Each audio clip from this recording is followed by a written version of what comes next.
Mesdames, Mesdemoiselles, Messieurs, bonsoir. Bienvenue sur Belgocan 21 TV. Au sommet de cette émission de présidentielle 2025 au Cameroun, les 43 ans du président Paul Biya, les grandes réalisations. Le titre de cette émission, c'est de mettre en lumière les principales avancées du Cameroun sous la présidence de Paul Biya, tout en offrant un regard critique et prospectif. Le président Paul Biya a célébré ses 43 ans à la tête de l'État camerounais, 4 décennies marquées par des mutations politiques, économiques, sociales et diplomatiques. Aujourd'hui, nous revenons sur ce long parcours pour en évoquer les grandes réalisations, les tournants majeurs, mais aussi les défis persistants. Pour en parler, je reçois ce soir M. Etoga, notre analyste politique et géopolitique. M. Etoga, bonsoir.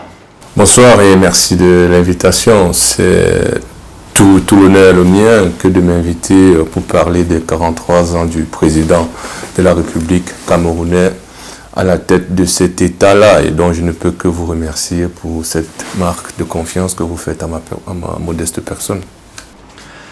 Monsieur Toga, depuis son accession au pouvoir en 1982, Paul Biya dirige au Cameroun sous différents contextes. Quels sont, selon vous, les marqueurs politiques majeurs de ces 43 ans? La réintroduction du multipartisme en 1990 est souvent citée. Quel a été son impact réel sur la démocratie camerounaise? Déjà, c'est un homme de poigne et qui, ma foi, est considéré ou a été considéré comme celui-là ne pouvant aucunement occuper la tête ou alors les hautes fonctions présidentielles au niveau du Cameroun. Il se susurre que c'est un de ses collaborateurs avant son accession à cette présidence-là ne le voyait pas en chef d'État qui pourrait, n'est-ce pas, mener le Cameroun. Je ne peux aucunement dire bon port, mais on est en droit de dire que le Cameroun reste debout au regard des 43 ans déjà passés au pouvoir, dont la maintenance au pouvoir, dans sa capacité à se maintenir au pouvoir est ici à mettre en lumière. Et maintenant, les événements, comme vous essayez de mettre en lumière, ou alors les faits marquants qui ont jalonné, n'est-ce pas, ces 43 ans de pouvoir, on peut en énumérer autant chaque année, mais moi j'ai relevé, ma foi, 4, 3, maximum 2. Je dirais, le premier, c'est l'accession au pouvoir. Son accession au pouvoir est quelque peu rocambolesque parce qu'il y a du rififi au sein, n'est-ce pas, de l'organe politique. Et pourquoi lui, même au niveau de l'international, la communauté internationale, en l'occurrence la France, s'interroge sur sa capacité à mener à bien ses intérêts sur le territoire Cameroun, au regard, n'est-ce pas, du fait que le président de la République actuel est considéré comme un élève, n'est-ce pas, de la philosophie ou alors de l'idéologie upéciste qui a jalonné, n'est-ce pas, les indépendances au niveau du Cameroun. On connaît naturellement, chaque Camerounais connaît l'histoire upéciste, celle-là même qui a milité pour la toute indépendance du Cameroun, mais qui s'est non pas fourvoyé, mais qui s'est vu matraqué, qui s'est vu mettre en mal au regard des répressions qu'elle a subi. Et donc le président de la République porte en lui les germes de cette revendication indépendantiste-là. Donc arrivé au pouvoir, on l'appelle l'Osfens pour des raisons qui sont les siennes. Et donc on voit bien qu'il a, à ce moment-là, non pas montré ses cartes, mais plutôt faire abstraction de tout ce qui se dit autour de lui et consacrer maintenant son accession au pouvoir en termes de présence même de l'effectivité de sa personne au niveau des hautes fonctions qu'on le connaît en termes de président de la République. Et donc, son accession au pouvoir est un fait marquant parce qu'il doit, n'est-ce pas, consolider son pouvoir et se montrer, n'est-ce pas, présidentiel, se montrer comme un homme d'État à ce moment-là. Chose que le président Amadou Ahidjo avait vu en lui et que les autres Camerounais, fort heureusement ou malheureusement, ne le voyaient pas sous cet angle-là. Donc, arrivé au pouvoir, 3 ans après, il y a un fait majeur qui va, n'est-ce pas, structurer sa pensée politique au niveau du Cameroun et même sa gestion politique. C'est le coup d'État de 6 novembre 84, avril, il accède au novembre, il accède au pouvoir, et avril, je pense, c'est le coup d'État qui, n'est-ce pas, vient mettre un grain à moudre dans sa gestion du pouvoir parce que on veut non simplement l'écarter de la magistrature suprême.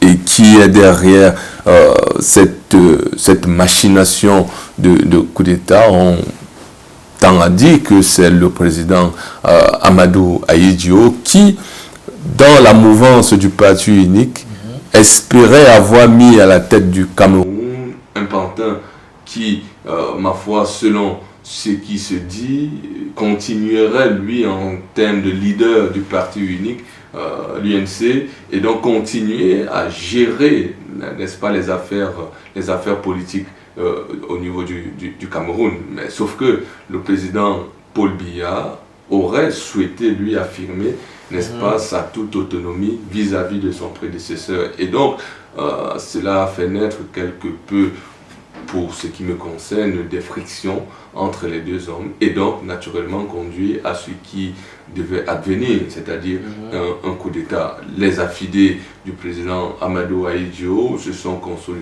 construits pour, n'est-ce pas, mettre fin à cette mandature du président Paul Biya en 1984. Donc cet événement majeur, marquant l'évolution de sa politique, fait naître un nouvel homme qui a peur de ses collaborateurs, un nouvel homme qui ne tend plus à, de mon point de vue, faire émerger, n'est-ce pas, une quelconque idéologie pour, n'est-ce pas, conscientiser ou alors faire voir, n'est-ce pas, son orientation idéologique pour le Cameroun. Et donc, il calme ses ardeurs du fait, n'est-ce pas, de ce coup d'État manqué qui aurait conduit à ce qu'on lui ôte la vie, tout simplement. Mais rendu au fait qu'il a survécu à cet événement-là, on voit bien que dans sa trajectoire politique et dans la mise en application de ses idéaux politiques, en l'occurrence, un autre fait majeur qui concourt, n'est-ce pas, à cet élément fondamental, c'est la production de son livre éponyme, c'est-à-dire pour le libéralisme communautaire. Et ce livre-là, idéologique, renforce naturellement, pour ceux qui l'ont lu, n'est-ce pas, son idéologie, et son implémentation, c'est tout autre chose, mais sauf que son idéologie est connue, elle est sûre. Et maintenant, le coup d'État peut facilement rencontrer, n'est-ce pas, les réticences à mettre en application ce programme-là pour consolider, n'est-ce pas, sa prise de pouvoir, pour consolider, du moins pour ce qui me concerne, pour consolider, n'est-ce pas, sa gouvernance déjà même, sa position en tant que président de la République et s'affirmer comme tel. Au-delà de 84 et de la production du livre pour le libéralisme communautaire, on voit bien que, chemin faisant, on voit la nouvelle constitution camerounaise de 1996, pour ceux qui sont en Belgique, 1996. Et donc, cette nouvelle constitution-là fait naître un nouvel État au niveau du Cameroun. Cette nouvelle constitution adoptée par le citoyen camerounais montre que le président de la République est dans, non pas l'exagération du pouvoir, il est dans ce que je peux considérer comme étant la saine communion avec ses pairs, la saine communion avec ses collaborateurs et même sa population qu'il a en partage, qu'il a pour gouverner. Et donc, on voit bien que la nouvelle constitution camerounaise met fin au matraquage de certains partis politiques qui militaient pour l'indépendance du Cameroun. Et c'est le président de la République qui, à son accession au pouvoir, il disait ou affirmait « Ne prenez pas la bourse pour exprimer vos idées ». Cette nouvelle constitution vient consolider cette idée-là. On voit bien certains détracteurs, non pas que je suis un affidé du président de la République, je suis juste un tout analyste ici pour rappeler que le président de la République, bien avant le multipartisme au niveau du Cameroun ou alors de l'Afrique, avec le discours de la boule de Jacques, je pense, Mitterrand, Mitterrand qui avait, n'est-ce pas, estimé que l'Afrique, elle doit entrer dans la sphère démocratique. Or, le président de la République, selon certains de ses collaborateurs, parlait déjà de l'émulation au sein même du parti unique, parce qu'il faut faire, n'est-ce pas, la place à d'autres compétiteurs politiques. Et donc le président de la République était déjà dans cette vision-là, bien avant le discours de la Baule. Et donc, et lui, il dit qu'il est le meilleur élève de Mitterrand. Et donc, on voit bien que le président de la République, par ce coup d'État, ce livre qu'il a produit est mis à la disposition de l'ensemble des Camerounais pour diffuser, n'est-ce pas, son idéologie, montre que, au fil du temps, il a essayé de consolider la force de l'État du Cameroun. Avec certains puristes nationalistes diront que le Cameroun n'a pas de constitution.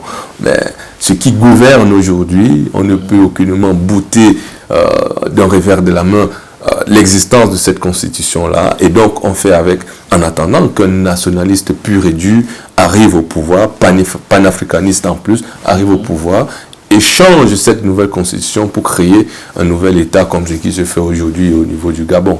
Donc, vous voyez que le président de la République, 96, nouvelle constitution, 1er janvier, s'il faut être plus précis, 1er janvier 1996, nouvelle constitution qui donne de nouvelles orientations à l'État Cameroun. Et donc, on voit bien, au-delà de ce 96-là, 2008. 2008 pointe à l'horizon. Et 2008, il y a, n'est-ce pas, les émeutes. Les émeutes avec le changement de la Constitution. On a, n'est-ce pas, modifié la Constitution pour la pérennisation du pouvoir, parce qu'il faut le dire ainsi, c'est la pérennisation du pouvoir présidentiel au niveau du Cameroun. Il n'est plus limité à 7 ans plus 1, il est plutôt de 7 ans, renouvelable N fois. Et donc, on voit bien une volonté pour ceux qui avaient fait de la science politique prospective, auraient vu en cet acte majeur du président de la République comme étant un élément de pérennisation du pouvoir présidentiel par sa modeste personne. Lui qui voit, n'est-ce pas, en termes de prophète, puisqu'il avait dit, quand certains de ses collaborateurs le voyaient déjà décédé en 2004, il a rappelé d'ailleurs, rendez-vous dans 20 ans. Et nous sommes dans la pleine application de cette prophétie-là. Et donc le président de la République, dans ses actions, s'est calculé. Et donc quand il a calculé cette pérennisation du pouvoir, en enlevant cette réduction du pouvoir, à savoir que vous faites un mandat, vous pouvez en faire 2, et pas 3, et pas 4. Quand il a enlevé, il a pérennisé, n'est-ce pas, sa capacité à être président N fois. Et donc, c'est un fait majeur, parce que si c'était resté, on n'aurait plus parlé aucunement du président de la République à nos jours. Il serait naturellement dans son village, comme il a rappelé, face caméra devant François Hollande. On voit bien que en 2008, cet élément-là est aussi fondateur de quelque chose, fondateur de cette pérennisation du pouvoir. Et donc, par des mécanismes non pas brutaux, mais par le verbe, par sa capacité à convaincre ceux qui doivent l'amener vers où il veut aller. Et donc, c'est pourquoi on le qualifie je pense, de sphinx. Et cette capacité-là, elle lui est propre, elle lui est, n'est-ce pas, favorable dans le sens où il a compris, n'est-ce pas, le mode de fonctionnement du Camerounais. Et c'est lui qui s'interroge d'ailleurs dans son livre, quel Cameroun voulons-nous pour nos enfants? Et donc cet acte de 2008, changement, n'est-ce pas, de cette disposition de la loi qui réduisait, n'est-ce pas, les candidatures du président sortant, montre que le président de la République avait en tête quelques combats qui, pour lui, nécessitaient une certaine pérennisation au pouvoir. L'ayant dit, je vois bien les détracteurs, non pas en termes idéologiques, mais les détracteurs en termes de pouvoirisation du président de la République, venir nous expliquer naturellement qu'il n'aurait pas dû s'éterniser au pouvoir. Cette éternisation-là a conduit le Cameroun, peut-être on y reviendra, dans des postures qui n'honorent pas le Cameroun, ce qu'il aurait fallu, c'est de faire ces 7 ans, plus 1, et de bouter, n'est-ce pas, et de quitter cette présidence-là.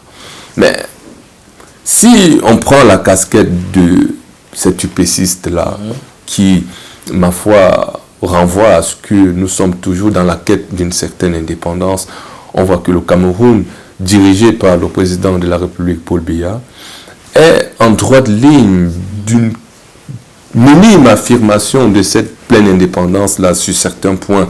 On prend l'aspect militaire et donc le fait majeur encore de la gouvernance du président de la République, c'est la réorganisation de l'armée en 2001. Pourquoi? Parce que les actes de collaboration des accords coloniaux que nous avons en partage avec la République française a été arrivé à son terme. Et donc le président de la République a repensé, n'est-ce pas, l'architecture militaire du Cameroun, et en 2009, il l'a mis en branle. Pourquoi je dis cela? Parce que j'ai fait un lien, n'est-ce pas, avec les aspirations de l'UPC de concourir à la pleine indépendance du Cameroun, et par ricochet, je fais cette petite bifurcation pour colmater, n'est-ce pas, l'analyse du professeur Tudan Premier qui disait il faut commencer par la guerre avant de faire de la politique.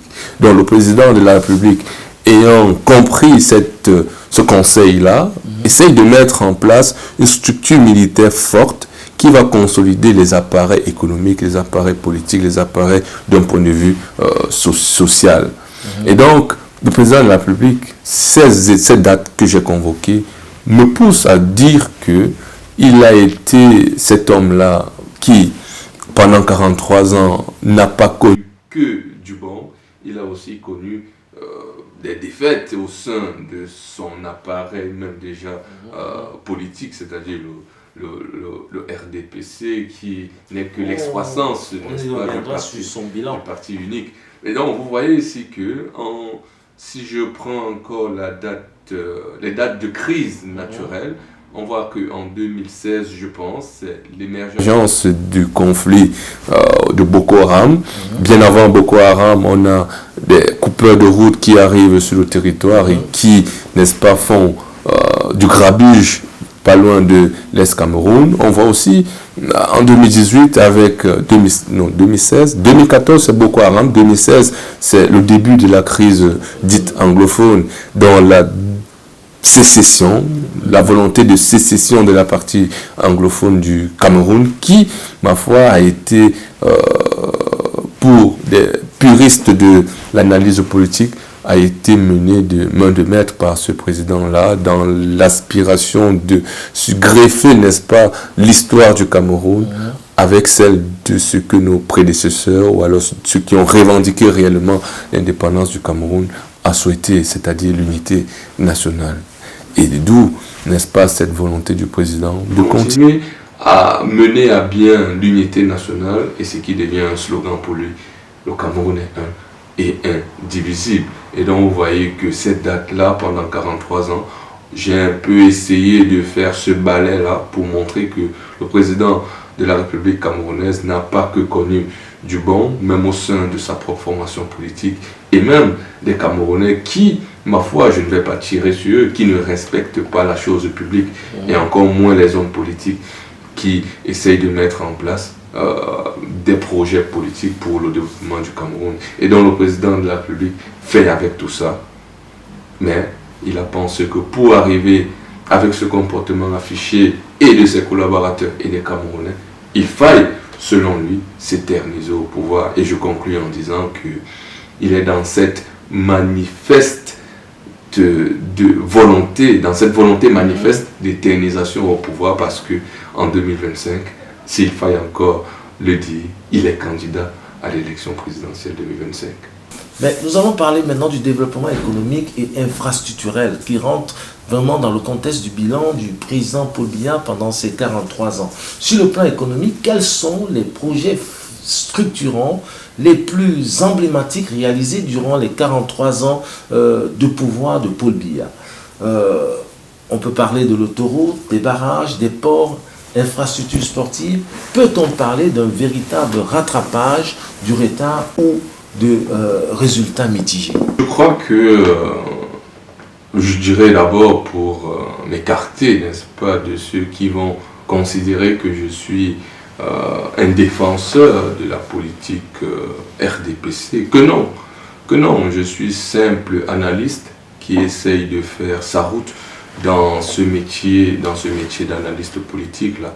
Et donc, ce métier impose une certaine rigueur scientifique, une certaine clarté dans ses positions et, n'est-ce pas, jugulée ou alors soutenue par des preuves que nous apportons sur nos dires. Et donc, je tiens à le rappeler pour montrer ici que je ne suis pas dans ce fignolage conceptuel pour, n'est-ce pas, chatouiller le président de la République pour quelque raison que ce soit. L'ayant dit, je crois que les différents chantiers que le président a essayé de mettre en place pour le développement du Cameroun ont été bien pensés, ont été en droite ligne avec les aspirations qui sont les siens, les aspirations qu'il a essayé de mettre en lumière dans son livre pour le libéralisme communautaire. On voit bien que il ne peut aucunement construire au Cameroun de ses deux bras. C'est Mao Tse-tung qui nous rappelait à suffire que un homme de bras, c'est quelque chose de fondamental pour le développement. Et donc, s'il a toute une communauté dont il partage les idéaux ou alors dont il partage l'idéologie, qui souhaiterait l'accompagner dans cette tâche-là, il est fort dommageable de constater aujourd'hui que nous sommes rendus à l'évidence qu'ils ne l'ont pas forcément accompagné dans le sens qu'il aurait souhaité, c'est-à-dire le développement du Cameroun. Non pas pour le dédouaner, que non, pour mettre en lumière que sa volonté n'a pas rencontré, n'est-ce pas, des collaborateurs qui, ma foi, ont été francs envers lui dès le départ. C'est-à-dire, on souhaite venir mettre en application votre programme pour le libéralisme communautaire, qui devrait naturellement être le chevet, la Bible, j'ai envie de dire. Donc le chef de l'État a eu des collaborateurs qui ne sont pas à la dimension de la pensée politique du chef de l'État. Exactement, c'est exactement le fond de ma pensée. Et pour ajouter naturellement à ce que je veux dire, il a tout un gouvernement en prison. Comment ceux qui devaient l'accompagner se sont rendus à l'évidence, ceux qui sont devenus tous des pilleurs de la République. Or, dans une autre posture présidentielle, un autre discours, le président de la République rappelait d'ailleurs qu'il ne nomme pas les individus pour venir voler l'argent des Camerounais. Il les nomme pour travailler. Et toute corruption que ce soit, quel que soit le temps que ça prendra, puisque c'est un légaliste, rendront gorge. Et donc vous voyez que le président de la République, on pourrait considérer, n'est-ce pas, cette posture-là comme celle d'un laxiste, celui-là qui laisse faire les choses parce que, dites-vous bien qu'il essaye de mettre en application la démocratie occidentale, celle-là qui voudrait la séparation des pouvoirs. Et donc, si je dois considérer, n'est-ce pas, cette analyse objective-là, je dirais que l'ingérence au niveau du Cameroun dans les différents pouvoirs, il n'est pas forcément indépendant. Il n'y a pas cette indépendance des pouvoirs en termes de pouvoir judiciaire, législatif et présidentiel. Le présidentiel empiète sur le législatif empiète, ainsi de suite, et on voit bien que la prise, cette volonté d'indépendance des pouvoirs fait naître quoi de fondamental, de mon point de vue, une certaine autonomie. Cette autonomie-là n'est aucunement visible au niveau du Cameroun parce que les dossiers ne sont aucunement autosaisis par soit la chambre politique, la chambre législative qui doit, n'est-ce pas, constater certaines déviances au niveau de l'État, ou alors cette dénonciation en termes de corruption que le citoyen peut faire n'est pas autosaisie par cet organisme, j'ai envie de dire, le pouvoir judiciaire. Et donc on voit bien qu'il y a une morosité en termes de gouvernance ou alors en termes d'approche l'appropriation de ces pouvoirs qui se veulent plutôt autonomes et indépendants. C'est dit, ma foi, que le président de la République, c'est le discours qui court dans les rues, a dompté, n'est-ce pas, le pouvoir législatif, le pouvoir judiciaire. Ceci pourquoi? Parce que ces pouvoirs sont occupés pour la plupart par les affidés au régime, par des personnes qui n'ont pas toute leur indépendance idéologique. Et ce qui me fait, n'est-ce pas, croire que le pouvoir politique au niveau du Cameroun, le pouvoir en termes d'appartenance au pouvoir, à une structure politique, fait ombrage à l'exercice de sa pleine souveraineté idéologique. Et j'en veux pour preuve qu'on voit bien au Cameroun le PAD qui a connu naturellement l'assentiment du pouvoir, l'assentiment de l'État du Cameroun, arrivé avec un décret présidentiel qui lui confère certains pouvoirs, qui lui confère, n'est-ce pas, la liberté de son action et qu'il en use pour mettre en application la volonté du chef de l'État. Là, le pouvoir judiciaire s'autosaisit parce qu'ils veulent satisfaire un lugubre personnage qu'on n'a pas ici l'obligation de citer, mais pour éclairer la lanterne de vos téléspectateurs, on va simplement dire Bolloré, qui visait, n'est-ce pas, son implémentation ou alors sa pérennisation au niveau du port autonome de Douala. Et donc, la décision de justice du Cameroun fait perdre l'État du Cameroun face à un lugubre personnage comme Bolloré. Il a fallu que le PAD, le directeur du PAD, se renda au niveau de la France pour contester cette décision que les tribunaux camerounais ont rendue en défaveur de leur propre bijou de famille. Vous voyez bien que ici, ce n'est pas l'idéologie, ce n'est pas la souveraineté, ce n'est rien d'autre que la cupidité des personnes qui rendent cette justice-là. Comment le justicier peut rendre une justice contre ses propres intérêts? On se pose la question, sont-ils camerounais ou alors servent-ils d'autres maîtres? On voit bien que le président de la République a connu un ensemble de collaborateurs qui n'ont pas eu cette même idéologie, bien que face médias, ils affichaient, n'est-ce pas, cette appartenance à cette idéologie ou alors à cette orientation idéologique que le président de la République a tenté de mettre en place au niveau du Cameroun. Je me réfère toujours à son livre qui a connu naturellement un relifting en termes de prospective, de recontextualisation du livre-là pour le libéralisme communautaire. Et donc, j'ai montré ici que le président de la République a peut-être laissé le pouvoir aux mains des personnes, mais sauf que l'appartenance idéologique et l'ancrage politique des uns et des autres fait en sorte que ce pouvoir-là est, de mon point de vue, fragilisé, endormi, à dessein, pour satisfaire les besoins qui ne servent aucunement les orientations que le président de la République souhaite pour le Cameroun. Mais on ne va pas le dédouaner, parce que ça fait quand même 43 ans de pouvoir.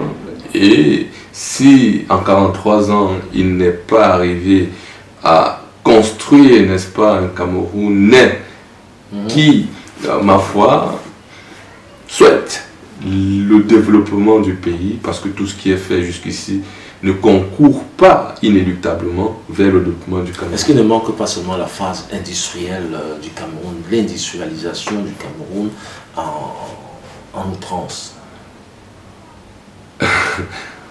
Je comprends bien l'orientation de votre question, elle est en droite ligne avec la question que vous avez posée au préalable. Mais ce que j'aimerais mettre en avant ici, pour répondre naturellement à cette question-là, c'est qu'on peut avoir la volonté que nous voulons pour le développement des infrastructures et tout ce qui va avec. Mais si on n'a pas la ressource humaine qui va avec, je ne suis même pas sûr que nous allons... Je ne suis pas sûr que nous allons... un projet, peu importe lequel que ce soit, sur le territoire. Et donc le président de la République, c'est à mettre à son actif, à développer en termes d'éducation, des Camerounais qui se veulent plutôt éduqués au niveau international et même national. Parce que si on prend le ranking international, le Cameroun est quand même un pays dont l'analphabétisation a connu un grand recul. Et donc, le président de la République a d'abord essayé de former les hommes. Mais sauf que les formateurs ont fourvoyé cette formation-là parce qu'ils ont été moulés à une idéologie qui ne rencontre aucune culture camerounaise, qui ne rencontre aucun idéal camerounais, qui rencontre naturellement un élément fondamental qu'ils ont en partage, la fratrie. Ils sont frères. Ils sont frères pour dire qu'ils appartiennent à une obédience de la franc-maçonnerie qui, n'est-ce pas, avec des organisations qui conjuguent, n'est-ce pas, les efforts pour construire les programmes éducatifs au niveau international. Et donc le Cameroun, ne se sentant pas isolé d'un point de vue international, copte ces enseignements-là pour les greffer, pour alors diffuser cette science-là au niveau de sa population. Pour dire quoi? Si ces éléments fondateurs de l'éducation du Camerounais se veulent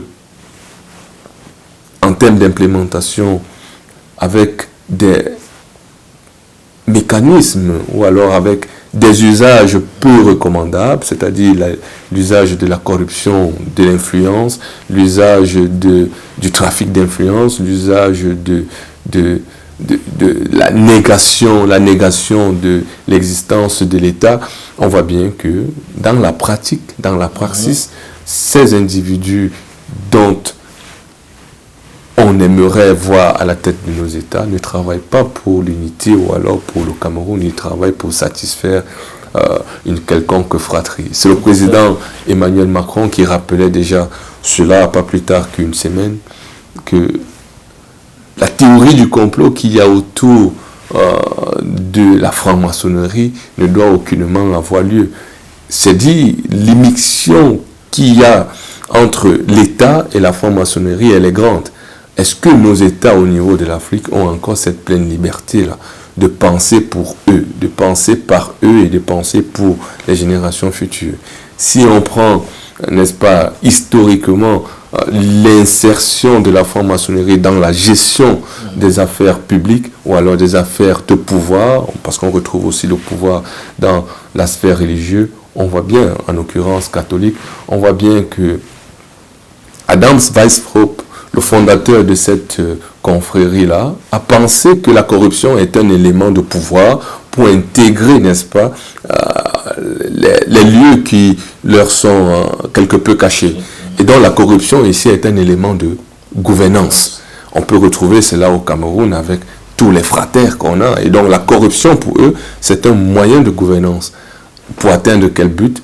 Pour atteindre, n'est-ce pas, le pouvoir fondamental, le pouvoir fondateur même de l'existence de cette fratrie-là.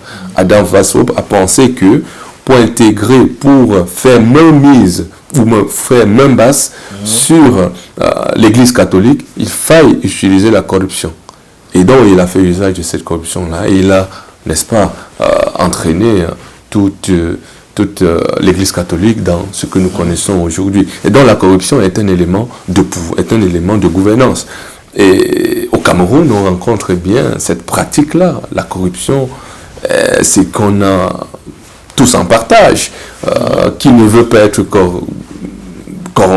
soit corrompu, soit corrupteur au Cameroun. Chacun a sa modeste position, est soit corrupteur, soit corrompu. Et donc vous voyez que on voit bien que le président de la République est conscient de tout ça et il a mis des structures, encore une fois de plus, pour n'est-ce pas, juguler cet art-là qui ne peut aucunement disparaître. Parce que s'il faille que ça disparaisse, il faudrait bien que ses fratères, ses frères travaillent. Donc c'est une tare qui empêche l'industrialisation du Cameroun. C'est une véritable tare qui empêche l'industrialisation du Cameroun. Vous voyez, par exemple, un tronçon Ngaoundéré-Marois, Ngaoundéré-Garoua, qui devrait naturellement être fait depuis 7 ans. Aujourd'hui, le ministre de l'administration territoriale a fait la route, il a fait 7h12. Il se gousse à dire, ça même devant la télévision, que j'ai fait 7h12. Il devait pleurer. s'ils travaillaient véritablement pour le Cameroun, ils devraient pleurer. Parce que c'est eux, c'est eux qui devraient, n'est-ce pas, dire au président de la République, les mécanismes que nous avons à l'heure actuelle ne nous servent à rien. On doit plutôt s'émanciper en termes de recherche véritable d'une pleine indépendance, parce que ce que nous faisons aujourd'hui, on n'a plus la capacité, l'époque n'est plus la même que celle de 90 par exemple, et donc il nous faille nous assumer pleinement. Mais non, ils ne font pas, ils veulent aller commander au niveau international. Et qu'est-ce qu'on retrouve au niveau international? Encore ces fraternes qui, ma foi, si vous donnez par exemple l'accès de l'UNICEF, l'UNICEF c'est encore une structure, non pas, ce n'est pas du discours complotiste, l'UNICEF c'est encore une structure qui doit, n'est-ce pas, mouler le citoyen universel. Et pourquoi est-ce qu'on essaye de mouler le citoyen universel tout en vulgarisant naturellement les éléments spécifiques à chaque culture, à chaque communauté? Mais on veut avoir un citoyen universel au sein de l'UNICEF parce qu'on veut apporter une éducation universelle. Pourquoi cela? Nos réalités sont les nôtres. On aimerait bien avoir un Camerounais qui pense au niveau du nord-ouest et du sud-ouest, voici l'histoire de cette contrée-là. Au niveau du centre, voici l'histoire de cette contrée-là. Quelle est la contribution de ces histoires-là à l'émergence d'une unité nationale qui se veut plutôt commune? Mais non, on a plutôt l'histoire de Napoléon au niveau de nos enseignements, on a l'histoire de Waterloo, on a l'histoire de la Deuxième Guerre mondiale, et j'en passe. Mais on n'a pas, par exemple, cette anecdote de Martin-Paul Samba au niveau de nos institutions éducatives. On n'a pas cette anecdote de Chalatangana. On n'a pas toutes ces épopées qui construisent, n'est-ce pas, une conscience et une mémoire collective. On ne les a pas. On a plutôt la mémoire collective française. Et donc, c'est dire que ces individus travaillent non pas pour servir le Cameroun, mais ils travaillent pour servir une confrérie qui ne sert aucunement les intérêts des Africains, pour parler d'un point de vue général, mais qui fragilise, n'est-ce pas, l'émergence d'une quelconque industrialisation, bien que ils sont importants dans la mobilisation des fonds pour le développement d'un pan du Cameroun, ainsi de suite. Et donc, la confrérie devient un élément indispensable pour collecter les fonds. Et donc, pour avoir cette posture de personnage représentatif au sein de cette confrérie-là, et qui a encore un pouvoir dans cette structure sectaire, il faut bien le dire. Et donc, le président de la République a quand même ses entrées. Si lui-même n'est pas dedans, il a quand même ses entrées pour amener le Cameroun vers cette industrialisation qu'il souhaite depuis 2011, si je ne m'abuse. Et donc, 2035 est là.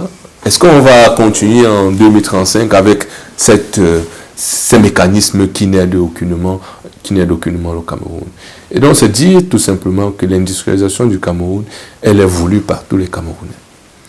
Mais son implémentation, elle est aussi voulue par tous les Camerounais. Mais quels sont, si on fait de l'analyse, quels sont les éléments qui empêchent cette industrialisation-là? On a naturellement le Camerounais. Si on se réfère à votre question de géopolitique, qui contrôlera l'Afrique? Qui contrôlera le Cameroun? Cette question s'applique aussi. Et donc on voit bien que si le Cameroun refuse de contrôler le Cameroun, on contrôlera son territoire à sa place. Et naturellement, les confréries ont coopté, n'est-ce pas, des Camerounais pour servir cette cause-là. On voit bien, on met bien en évidence ici le fait que la pensée collective camerounaise s'est effritée pour faire naître une pensée plutôt sectariste, pour faire naître une pensée qui apporte plus d'importance à la secte plutôt qu'à la construction d'un Cameroun qui se veut plutôt unitaire et prospère dans la pleine indépendance. Aujourd'hui, vous demandez à un Camerounais, est-ce que vous êtes Camerounais? Il va dire, est-ce que ça donne l'argent? Et qu'est-ce qui donne l'argent au Cameroun? Qu'est-ce qui donne le pouvoir? On voit bien qu'il faut appartenir, si on se réfère, n'est-ce pas, au mécanisme, au fonctionnement de l'État du Cameroun aujourd'hui, il faut appartenir à une certaine secte pour atteindre certaines cimes. Or, c'est le président Emmanuel Macron qui rappelait déjà que Entre État et franc-maçonnerie, il n'y a pas d'antinomie. Ils sont tous frères. Donc, le bilan du président de la République, les grandes infrastructures sont réalisées, mais l'industrialisation, elle est mise en parenthèse par rapport à cette fratrie qui n'arrive pas à nous donner des financements nécessaires. Votre question démontre encore qu'on ne s'est pas compris. Si on attend que la fratrie apporte un financement, on fait fausse route, on va attendre éternellement. Tant que tous les Camerounais ne sont pas dans la fratrie, on n'aura pas, n'est-ce pas, droit au chapitre. C'est justement là où je vais en venir, cette lutte entre le Camerounais non fratrien, le Camerounais de la fratrie, dont il y a un affront qui se met en place pour pouvoir développer le Cameroun, et ça coince. Justement, si on prend le PAD, le combat du PAD pour la pleine souveraineté, ils sont tous, même au sein même de cette fratrie-là, il y a ceux qui pensent qu'il faut développer le Cameroun. Ils sont tous là-dedans, mais les idéologies sont divergentes, bien qu'ils appartiennent à un même parti politique, à un même idéologue, c'est-à-dire le président Paul Biya, qui a pondu un livre éponyme qui devrait être le livre de chevet de chacun pour le libéralisme communautaire, mais ils sont dans une pratique qui remonte à l'histoire de l'émergence de la franc-maçonnerie, c'est-à-dire Adam Weishaupt, qui a pensé que la corruption est un élément de gouvernance, est un élément qui doit être utilisé pour atteindre même des objectifs de pouvoir. Et donc, on voit bien ici que si le Camerounais reste dans cette volonté plutôt d'attendre qu'un autre Camerounais qui appartient à cette fratrie-là n'est plus Camerounais. Malheureusement, il n'est plus Camerounais. C'est le président Emmanuel Macron qui le rappelait encore à dessein que l'État et la franc-maçonnerie ne sont pas antinomiques. Or, si toi, tu n'appartiens pas à la franc-maçonnerie, mais que tu appartiens à l'État, tu es antinomique avec leurs pratiques. Or, pour être en accord avec ce qu'ils font, il faut appartenir. Et ce n'est pas tirer sur eux que de le rappeler ici qu'ils ne travaillent pas pour le développement de l'Afrique, ils travaillent plutôt pour les intérêts de la France. S'ils avaient été des bâtisseurs, comme ils aiment qu'on les appelle, et s'ils avaient été des bâtisseurs, les chantiers tels que vous avez énoncés, Lompanga, Bignawara, et j'en passe, Kribi, l'autoroute qui n'est pas terminée, qui a commencé en 2010, je pense, les routes, les Camerounais aujourd'hui se plaignent. Peu importe l'angle sur lequel vous prenez, les Camerounais se plaignent. La vie chère qui augmente, ainsi de suite. On continue à importer du riz. Du riz que nous avons des terres arabes, mais on continue à importer du riz de l'Inde. Pourquoi? Pour quelle raison? Les vêtements, pour quelle raison? Donc, je considère que ce n'est pas du fait du chef de l'État en lui-même, mais c'est du fait que il appartient, ou alors ses affidés lui-même appartiennent à une confrérie qui considère que la corruption est un élément de gouvernance. Et au niveau du Cameroun, cette corruption-là a été utilisée pour la pérennisation au pouvoir. Ce n'est pas faire une insulte que de dire cela, c'est juste faire un constat. Parce que si vous avez, n'est-ce pas, de la corruption et que vous n'avez pas un pouvoir judiciaire qui vient s'enquérir de la chose et sanctionner par la suite, en France, on a quand même des Cahuzac.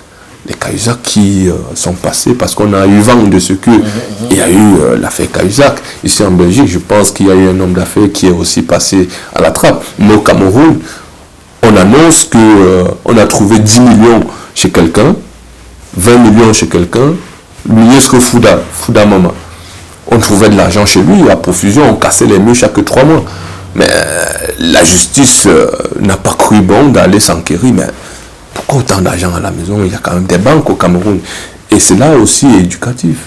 Et donc, pour faire simple et faire court, oui, il y a des projets qui sont mis en place. Il y a même je pense, le document stratégique pour la croissance du Cameroun qui existe. Oui, c'est bien beau. Mais dans son application, dans sa mise en application, on voit bien que tu nommes un Camerounais aujourd'hui, il vole sa part et il part. Le ministre de des travaux publics. Il a nommé quelques Camerounais qui devaient exécuter un chantier. Ils ont fait l'implémentation sur le terrain, ils ont fait tout, ils ont bouffé l'argent. Et aujourd'hui, les populations, à l'heure où je parle, sont en train de bloquer un camion qui était venu avec des briques. Non pas des briques, mais des dallos pour mettre sur la route. Pour quelle raison? Pourquoi on fait ça? Donc, le président de la République peut avoir tous les projets qu'il veut.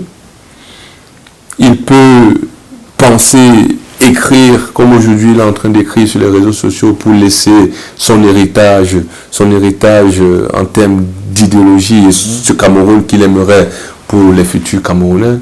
Je crois qu'il peut faire tout ça. Mais c'est profondément ancré dans chaque Camerounais. Pour ceux qui ont accepté cette idéologie-là, la corruption est un moyen de gouvernance. La paix, la sécurité, l'unité nationale, l'un des leitmotifs du président de la République. Le président Biya a souvent été présenté comme un homme de paix. Quelle analyse faites-vous de sa gestion de crise sécuritaire, notamment celle du Grand Nord et la crise anglophone? Comment la notion d'unité nationale a-t-elle évolué sous sa présidence? Je crois que la notion d'unité nationale, elle n'est pas enseignée au niveau du Cameroun. Et chaque Camerounais, je crois, ce n'est pas pour être dithyrambique, a perdu la notion d'unité nationale. Quand on regarde les événements que vous venez de convoquer, c'est-à-dire la crise anglophone, le phénomène Boko Haram, qu'on a vu, n'est-ce pas, l'émergence d'une unité nationale, parce que les Camerounais ont contribué naturellement pour bouter hors du territoire camerounais les terroristes de Boko Haram. Mais ce n'est pas renforcer cette unité nationale-là dans la mesure où on ne comprend pas, du moins de mon point de vue, l'idée de la souveraineté. Qu'est-ce que la souveraineté? Est-ce qu'on peut allier souveraineté et unité nationale dans une même analyse et montrer que il n'y a pas d'unité nationale s'il n'y a pas de souveraineté. Et là est mon point de vue. Et c'est ici que je positionne le président de la République qui essaye, malgré lui, malgré sa volonté, d'allier unité nationale et souveraineté nationale. Donc ce que je l'ai dit, je prends pour preuve, n'est-ce pas, l'émergence de cette crise qui fragilise véritablement l'unité nationale et corrélativement la souveraineté nationale. Le président de la République, par sa volonté, a estimé qu'il faudrait, pour juguler cette crise, utiliser le bâton et la carotte. Mais qu'est-ce qu'on a observé dans cette fine analyse du président de la République qui a compris les enjeux au regard de sa prise de parole après l'exécution de 5 policiers et gendarmes au niveau du nord-ouest et du sud-ouest qui a fait, n'est-ce pas, tambour battant pour que le président de la République quitte la Côte d'Ivoire et revienne au Cameroun et tient ce propos au perron de Simalène, j'ai envie de dire, de l'aéroport international du Cameroun. Mais qu'est-ce qui s'est passé dans les médias? Qu'est-ce qui s'est passé dans l'opposition? Qu'est-ce qui s'est passé dans la société civile? Qu'est-ce qui s'est passé en chaque Camerounais? On peut évacuer le fait que chaque Camerounais, sa pensée, elle est construite parce qu'il entend, par ses expériences et parce qu'il côtoie. Et donc, s'il ne côtoie pas des personnes avisées qui sont tout le temps en train de dire que le président de la République ne comprend pas les enjeux de cette crise-là, il va forcément, quel que soit lambda, entrer dans cette logique-là et produire une logique de pensée qui va déconstruire la volonté du chef de l'État, à savoir l'unité nationale et la souveraineté. C'est dire quoi? On n'a pas de limite au Cameroun en termes de principe républicain. Or, l'unité nationale se veut être un principe républicain. On ne joue pas avec l'unité nationale, quel que soit le pays d'ailleurs. Et donc, mais au Cameroun, le président de la République, l'avènement de la crise arrive, il tient un discours, la même soirée, les minutes après, on déconstruit son discours pour montrer qu'il n'est pas en mesure de gérer cette crise. Et qui peut le gérer?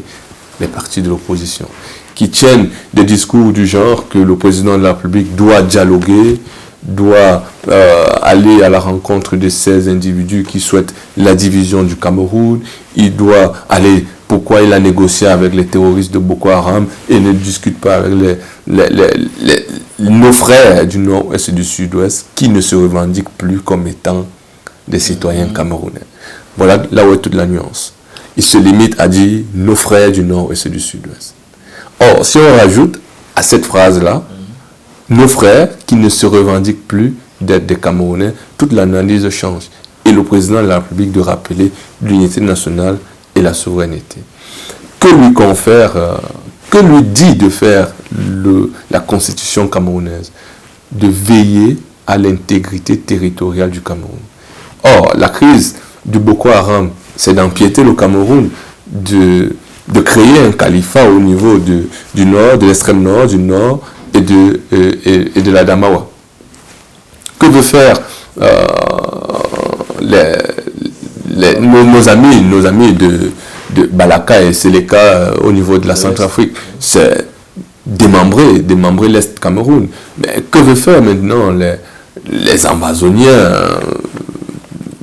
comme moi je les appelle, comme ils veulent s'appeler, les Amazoniens? C'est dépiécer, c'est revenir sur cette résolution de l'ONU qui avait octroyé, non pas octroyé, mais qui avait, cette région-là avait acquis l'indépendance en rejoignant le Cameroun francophone.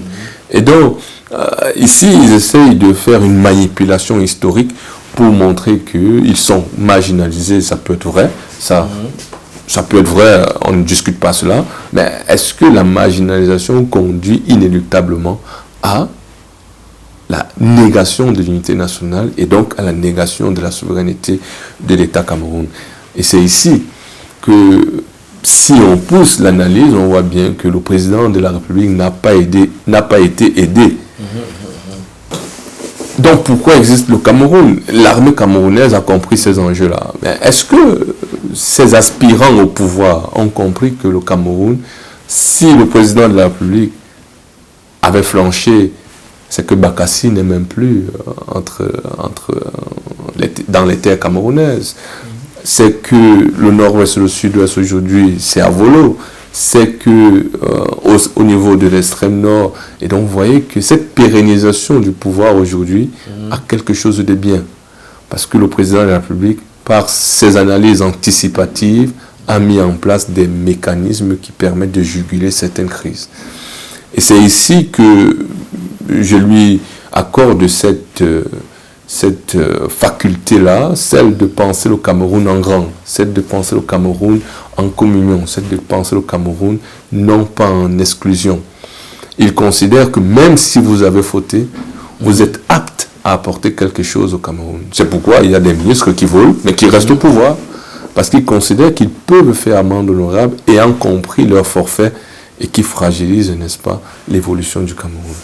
Et donc, c'est dans cette logique-là que moi je comprends le président de la République. Mais est-ce que c'est un plus pour le développement du Cameroun et qui, corrélativement, apporterait un développement industriel au niveau du Cameroun, avec cette manière de penser où on ne sanctionne pas à l'immédiat les personnes qui ont fauté, ou alors on sanctionne des personnes qui ont fauté, mais dès qu'ils rapportent le corps du délit, ils sont libérés. Comment?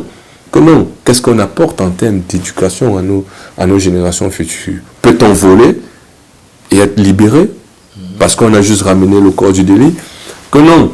Et donc, cette conscience-là, pour revenir, c'était juste une bifurcation pour montrer que la logique d'unité nationale n'est pas forcément enseignée au Cameroun. Elle n'est pas enseignée par quelques organismes que ce soit. Les médias ne concourent pas à ça. Pourtant, ils devraient.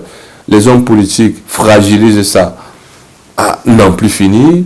Les tenants du pouvoir n'aident pas le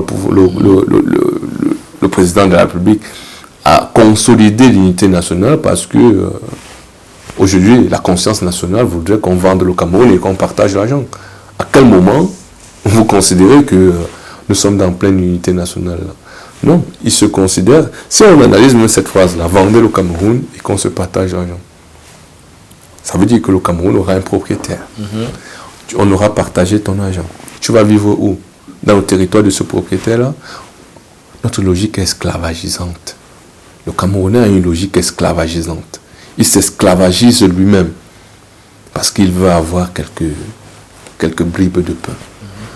Et donc, il tient ce discours, même les intellectuels tiennent ce discours, qui est esclavagisante. À quel moment on arrive à dire qu'on vend le Cameroun et on se partage l'argent et je pars où je veux?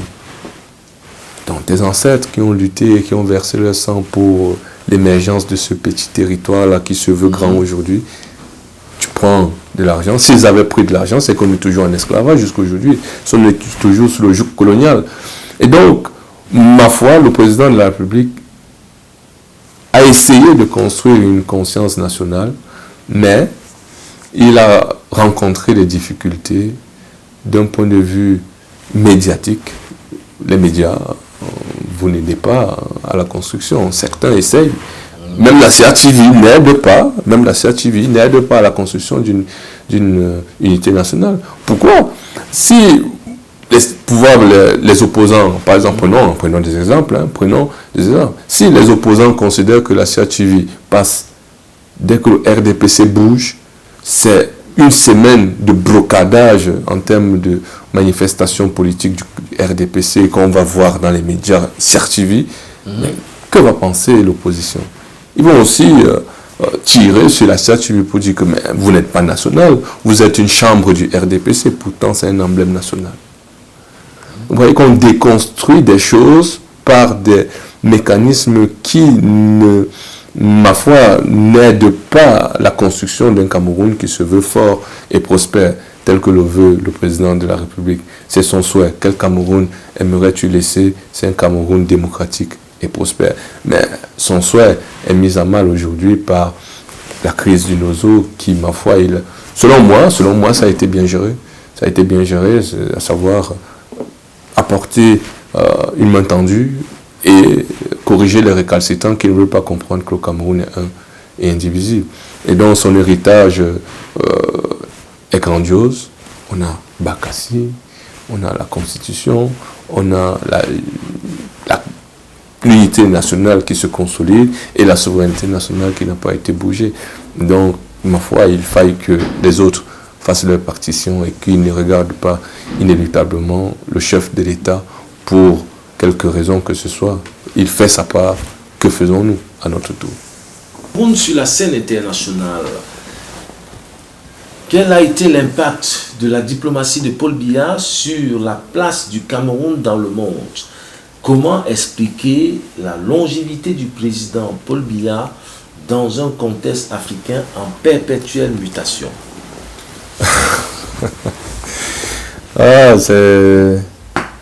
Ça serait un peu compliqué d'expliquer ça, mais on va s'essayer. Déjà, pour la première question, la place du Cameroun dans la scène internationale, c'est de par sa posture, que le président de la République arrive encore à avoir une présence au niveau international. On voit bien qu'il est consulté par des chefs d'État pour certaines questions, pour s'enquérir de sa sagesse, pour s'enquérir, n'est-ce pas, de son savoir, pour s'enquérir de ses connaissances, de la chose politique et naturellement de la question géopolitique internationale. On voit bien ces différents discours face au corps diplomatique qui, ma foi, permettent de comprendre que le chef de l'État a construit quelque chose de grand dans la mesure où il adresse le corps diplomatique à travers un discours qui doit avoir une portée internationale et donne la position du Cameroun par rapport à certaines questions internationales. Cette manière de faire, elle est unique. Elle est unique en ce sens que le président de la République n'a pas peur de prendre position par rapport à quelques conflits que ce soit. On voit bien le conflit ukrainien, russe, la position que le Cameroun a occupée malgré le fait que la France aurait voulu que le Cameroun accompagne, n'est-ce pas, la position de l'Occident global, comme on essaye de les appeler, à savoir la communauté internationale, à savoir sanctionner la Russie par rapport à l'ingérence qu'elle a eu à faire au niveau de l'Ukraine.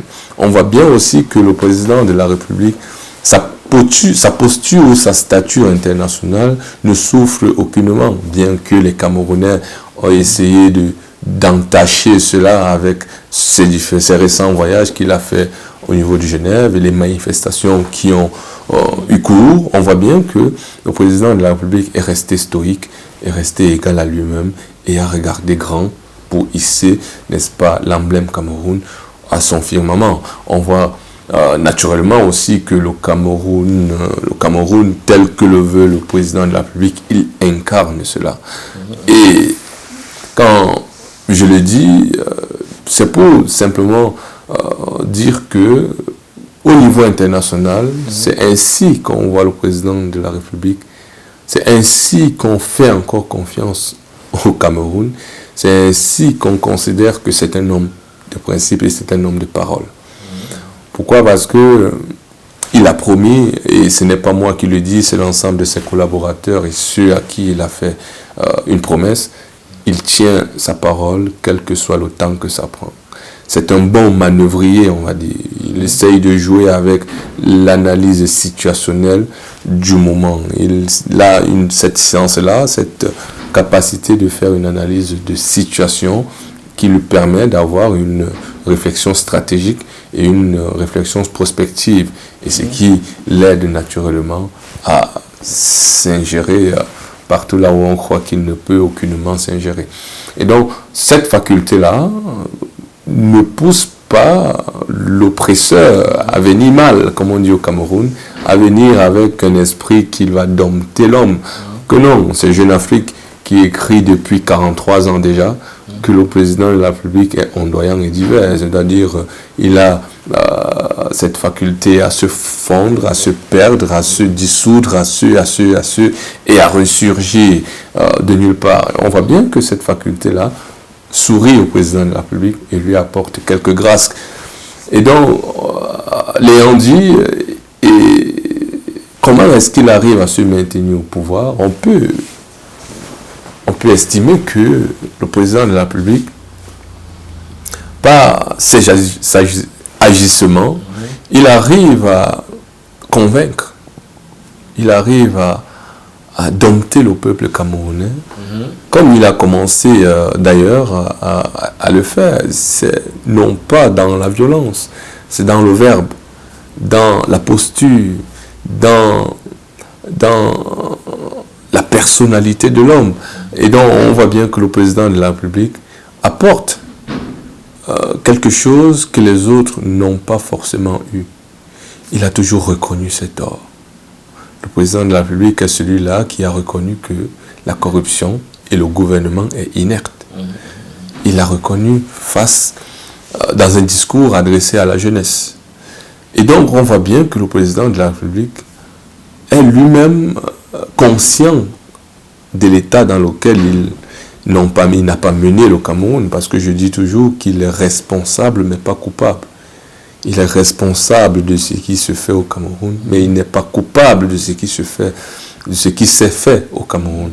Et donc, ma foi, si le Camerounais à qui il a supplié aux récentes élections de l'accompagner, qu'il a besoin de ce Camerounais-là, s'il arrive aujourd'hui à la conclusion que les mutations au niveau du Gabon, Burkina Faso, les putschs, ainsi de suite, je crois que le président de la République a construit quelque chose de fort qui ne peut aucunement s'appliquer en termes identiques au niveau du Cameroun.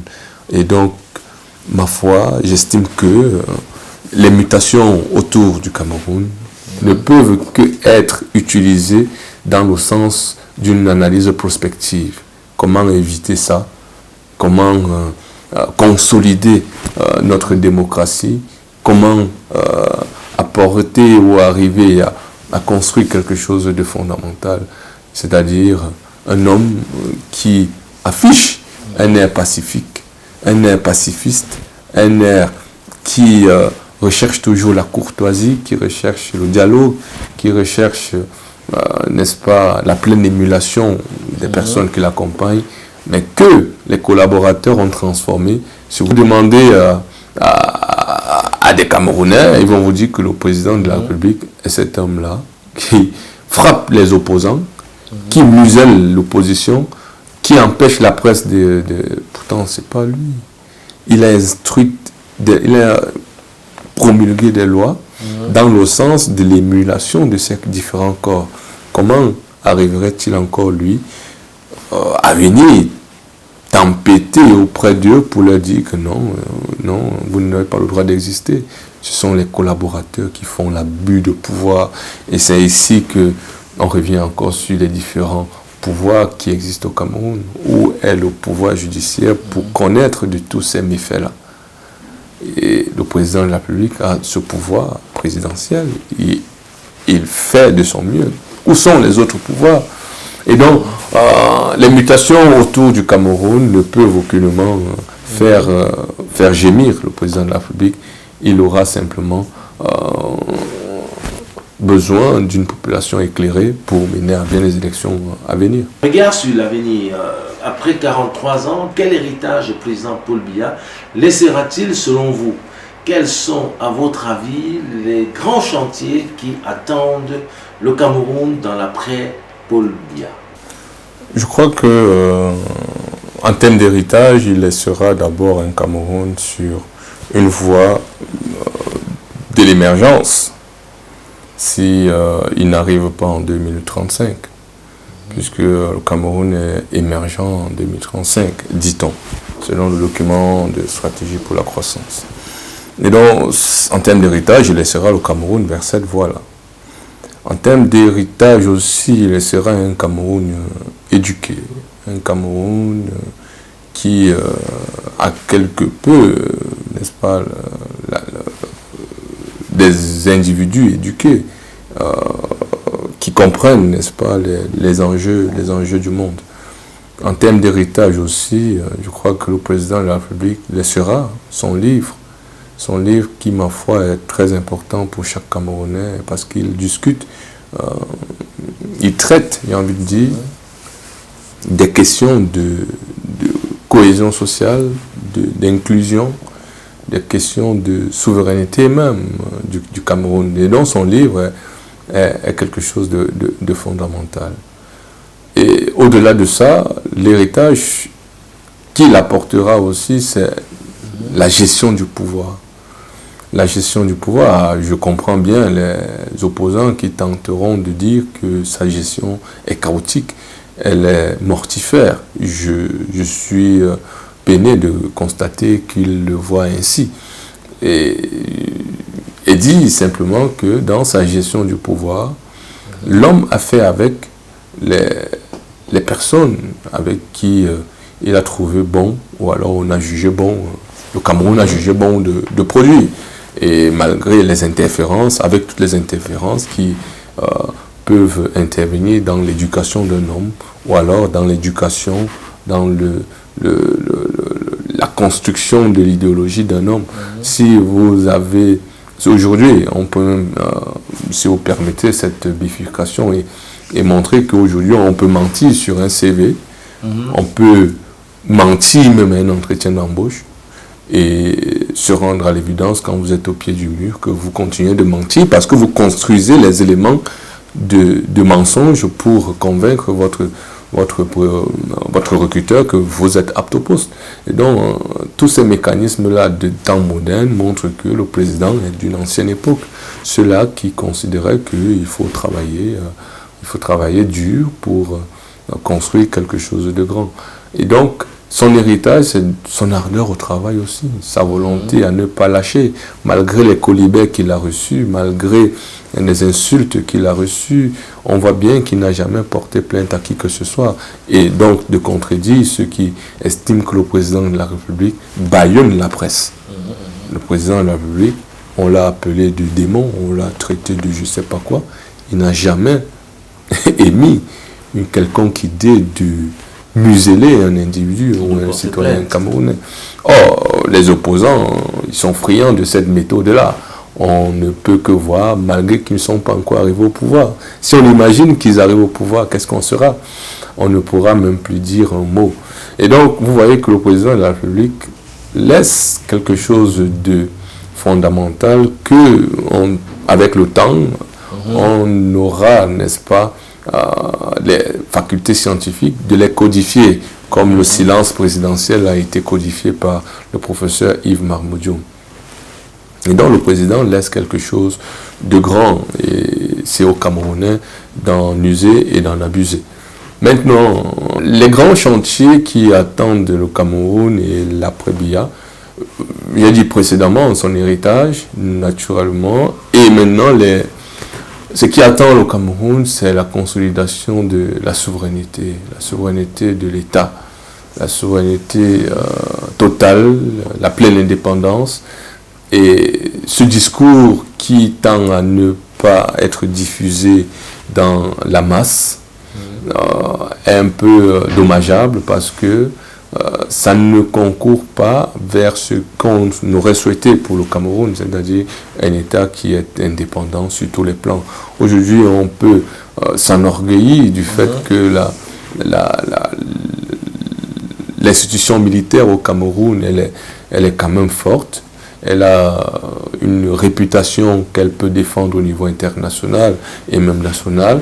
Et donc, c'est aussi un héritage du président de la République. Mais au niveau du citoyen lambda, le président de la République aimerait que les questions de tribalisme, les questions de cloisonnement idéologique en termes d'appartenance à un parti politique, ma foi, ne soient plus de commune mesure au sein de la société camerounaise. Il aimerait, pour un Cameroun de demain, un pays qui voit en l'autre quelqu'un qui contribue à l'évolution de l'autre. Il voit bien que les communautés s'arc-boutent sur les questions de tribalisme. Et il pointe cette posture du doigt et montre que avec cette idée de s'arc-bouter dans ses propres cultures et de nier la culture de l'autre, on va droit vers la désunion, vers la fin de l'unité nationale et donc vers la production des micro-États. Des micro-États parce qu'on va retourner aux antipodes de ce que la démocratie voudrait, c'est-à-dire la pleine communion des populations et la pleine évolution, le plein épanouissement et j'en passe. Et donc le président de la République pense que, ou alors son successeur, ou alors sa continuité, je pense qu'il va travailler à consolider l'unité nationale et garantir la souveraineté de l'État. Mais s'il reste, on aura ce que nous avons déjà eu.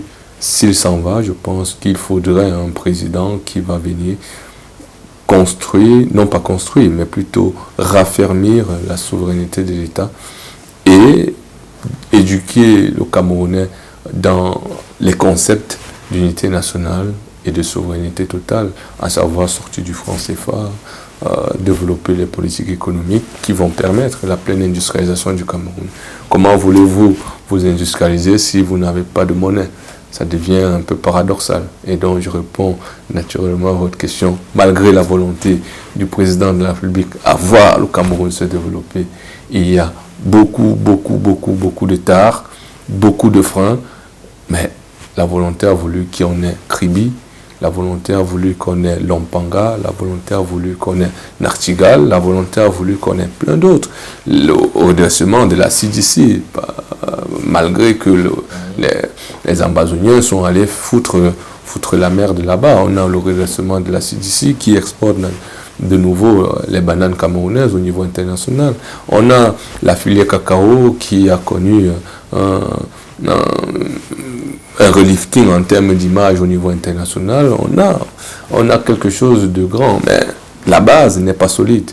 La base n'est pas solide et c'est là que s'appuie tout mon propos, à savoir qu'il faille consolider la base avec l'émergence d'une monnaie nationale, l'émergence d'une langue communément partagée et qui va faire taire tous ces Camerounais qui pensent que le tribalisme doit perdurer. C'est ici que s'achève cette émission, cette analyse du président Paul Biya. Merci M. Etoga pour l'éclairage sur les 43 ans de gouvernance du président Paul Biya, un parcours exceptionnel qui suscite autant d'admiration que d'interrogation. Nous espérons que cet échange contribuera à mieux comprendre le passé récent du Cameroun et envisager son avenir avec lucidité. À très bientôt.